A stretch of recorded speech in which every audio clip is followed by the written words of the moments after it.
अस्सलाम वालेकुम वरहमतुल्लाहि वबरकातुहू। अल्लाह ताला ने कुरान करीम में इरशाद फरमाया है, कुल इन कुंतुम तुहिब्बून अल्लाह फत्तबिऊनी युहबिबकुमुल्लाह।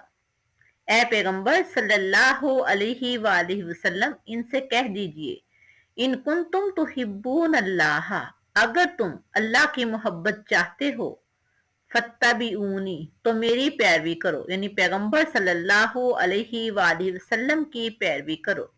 युहबिबकुमुल्लाह, तो अल्लाह तुमसे मोहब्बत करेगा। अब प्यारे पैगंबर सल्लल्लाहु अलैहि वालैहि वसल्लम से मोहब्बत किस तरह हासिल की जा सकती है?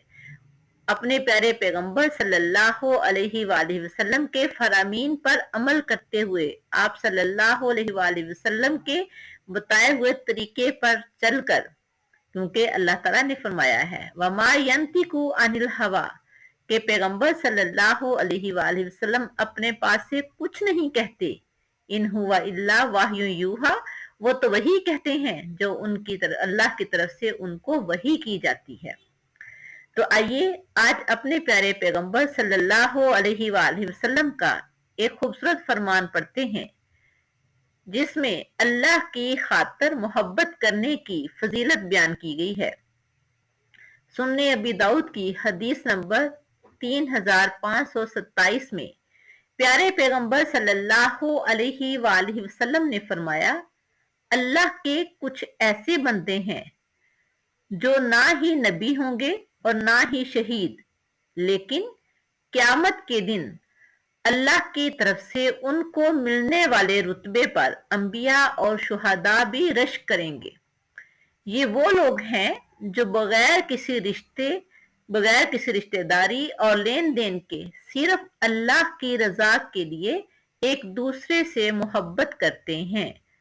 उनके चेहरे रोशन होंगे और वो नूर के मिंबरों पर जलवागर होंगे, यानी दूसरों से बगैर किसी रिश्तेदारी के या लेन देन के मोहब्बत करना, वो भी अल्लाह की रजा की खातर।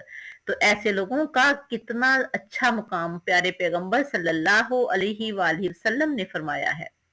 अल्लाह ताला से दुआ है कि अल्लाह ताला हमें सिला रहमी की तौफीक अता फरमाए, हमें सबके साथ अच्छे तरीके से रहने और एक दूसरे के साथ अच्छे तरीके से बर्ताव करने की तौफीक अता फरमाए, हमारे दिलों में एक दूसरे के लिए मोहब्बत पैदा फरमाए, हमारे दिलों में दूसरों के लिए नरमी पैदा फरमाए। अल्लाह ताला हमें अपने पसंदीदा बंदे बनाए। आमीन या रब्बल आलमीन। अस्सलामु अलैकुम वरहमतुल्लाह।